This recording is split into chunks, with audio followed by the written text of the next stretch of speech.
actually, Arina, I was just an hour ago, I have a meeting with the teacher. He said to me that, oh, I give them, you know, something to read. I explain them to them how to make a CV and how to make an application. But well, the thing is that she is a teacher. She's not a professional person to actually show you the latest. Everybody can tell you about the CV and cover letter. You can also find it in internet. There are endless templates about this.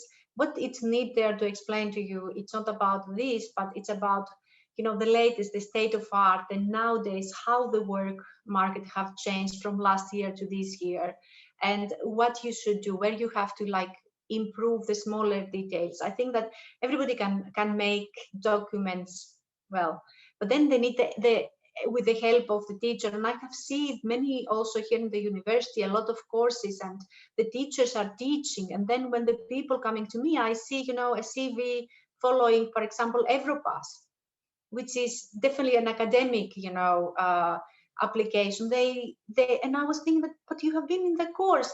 But this is the difference. It's difference when somebody who see them also every day know what they're doing wrong and where you can actually guide them instead of just lecture them and bore them to death, you know, by the end of the course. I have also a lot of students, and that's why I make the suggestion to extend our services for the next 2 years. They're doing exactly what you said. They are not understanding the importance that 2 years it's passing very fast.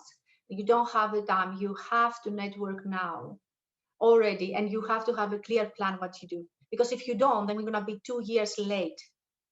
And this is exactly the problem. The other thing is that the teachers, they're teaching, you know, many things and employability. So this is the difference about having before my time, that somebody who was doing something, then he doing something little whenever he remembered, it was a little bit extra time for the internationals.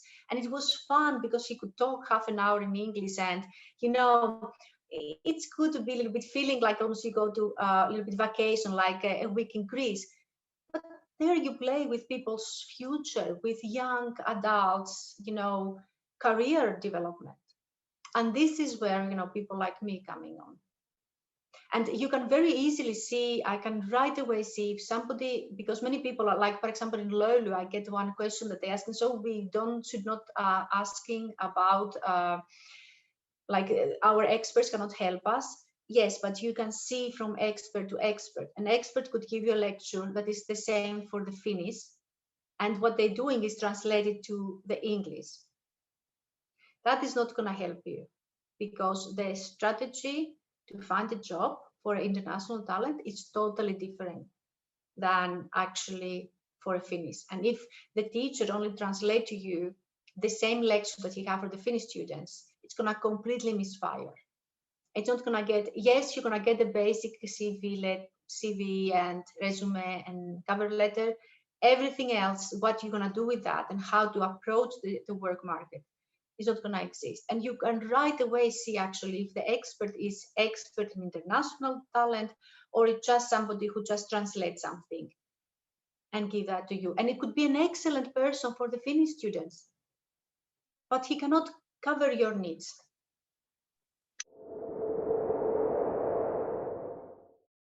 Actually, this is something that I always bring in my workshops. And that's why the language is always something that they bring it up. Because if you like gonna start competing with the natives one-to-one, of course, always you're gonna lose. And it's not gonna be only the language. It's gonna be 100,000 things that you're gonna lose. So this kind of competing one-to-one is just a lost battle. And that is where we're going, that the strategy should be different. That is where you have to really understand who you are, where you are, you know, your strengths and weakness.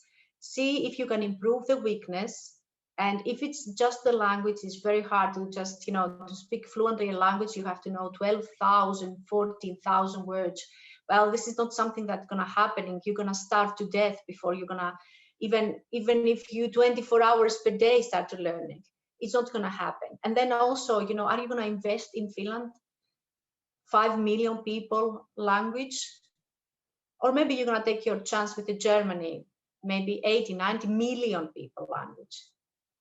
So there it is. So if you start competing one-to-one, and this is what also the other experts actually say to you, they're translating from Finnish to English, and they say that compete, and of course you lose, and it's natural. And in every like it's not only here in Finland, in every country that you will go and you start competing with the natives, you are so far behind that, you know, there's not a chance. And you cannot invest the way that they say that improve your language. Well, it's not going to happen. 14,000 words is not going to stuck to your head, you know, until you don't going to have, and so you can survive. And also there, with this bad advice of not expert people, you are not anymore motivated. You just give up. You start, you know, losing the confidence of yourself. You start losing motivation, and then you just losing hope. And this is also a mainly reason that international talents don't finding jobs, because they try in the wrong path with the wrong strategy, guided by the wrong experts. They're experts for Finnish, not for them. And then they just give up. So you have to find what is your strength and what is your weakness. Never put your weakness front. Never apologize for the language. Try to see what you can do with the language that you know. And of course, always try to improve, to learn Finnish. So you can then, and I will go that later on, everybody can have something that the Finnish don't have, that the natives don't have, in any country, in any nation. You have your background. You just don't exist from yesterday. You have a history. Like you said, you was an expert, you was competent, your competence is somewhere.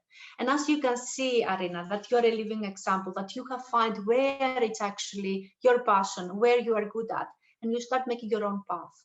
And this it is. Don't hear ever to the naysayers, don't lose hope, and don't go and compete one-to-one with the natives. Never gonna happen. You have to have different strategy. You have to start knowing a little bit the work market and what you can, how you can, what is the gap? Always, this is the rule of thumb. The rule of thumb. What is the gap that you can feel in this society? What is your strength here? What other people don't have? And go with this. And it could be so that the employer, because you cannot just looking for one person who have this, it's very hard to place an advertisement for that, you know, we call it a purple squirrel, if you have here about this. It's a human resource thing. We're looking for the purple squirrel. So nobody put a purple squirrel a job advertisement. And that's why you have to actually see what is the companies that they need you and approach them even. And especially if you can see that they are hiring, so they have the possibility and they have the resources. Or even if you can see some job that it's maybe fit for you, but you have something to add, you can twist this. You have to really think about those things.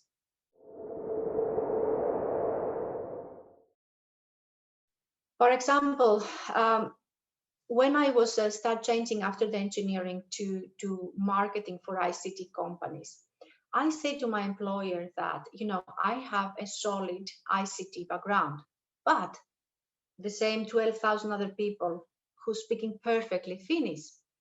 But what I say to him is that you're looking for exports, to export the software abroad. And it is for women with families like me. So I say to him that, you know, look, I understand your product. I can sell it because I can explain it. And I can see also the customer's view, because I am what, you know, who actually are the customers that they buy and they're making the program for. So I'm your customer, and that's why I'm the right for the position.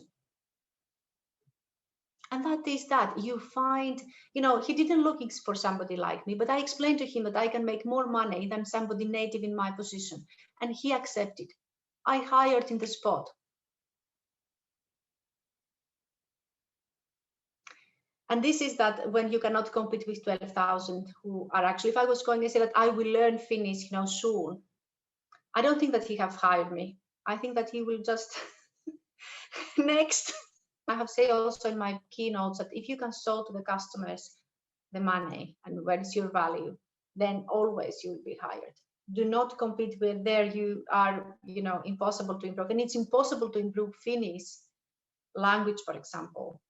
After you get a job, then really start learning the language, because if you don't, then you're going to hit a glass ceiling, and you don't want that. So if you want to continue growing in your career and going the next step after you get a job, then really then start investing in the language.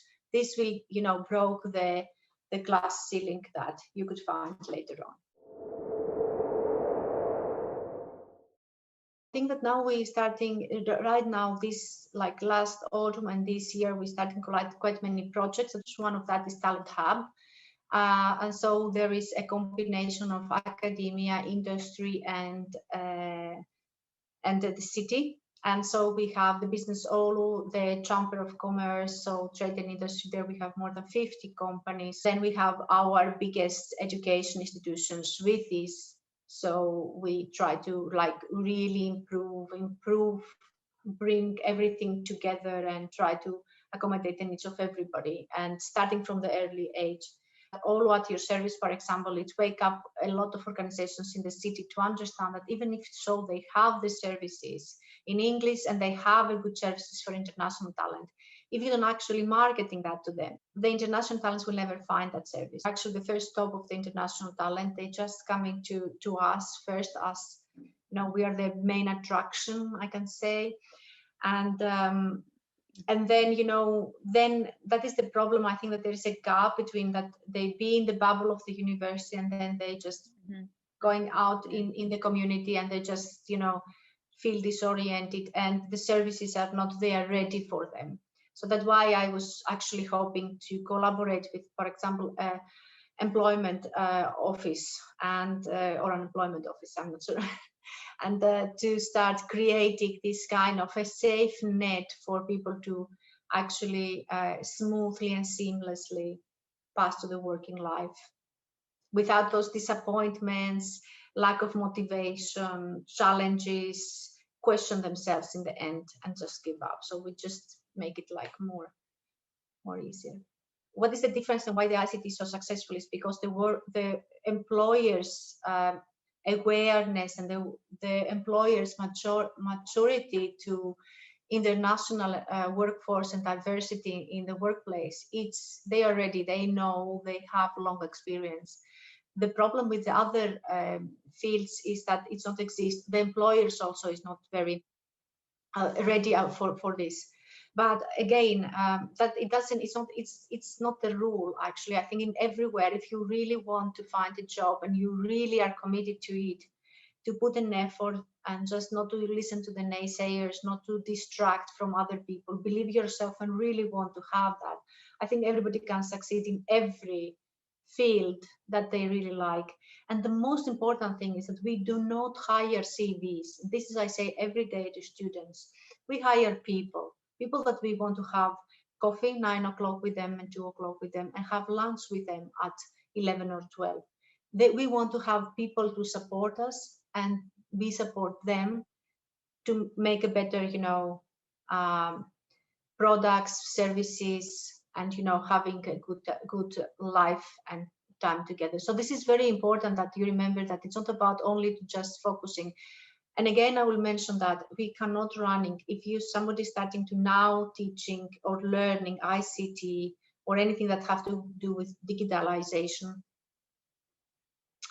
You never know where you're going to be after 3 years or 5 years. So this is the biggest, I think, mistake. Just see what you like to do. This kind of motivation that you see in people is when they really get the job, when you can see. And that's why also the cover letter, this is also a tip of a day, let's say like this.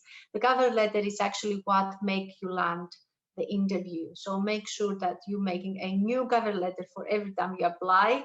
And it is about the company and the position, not about you.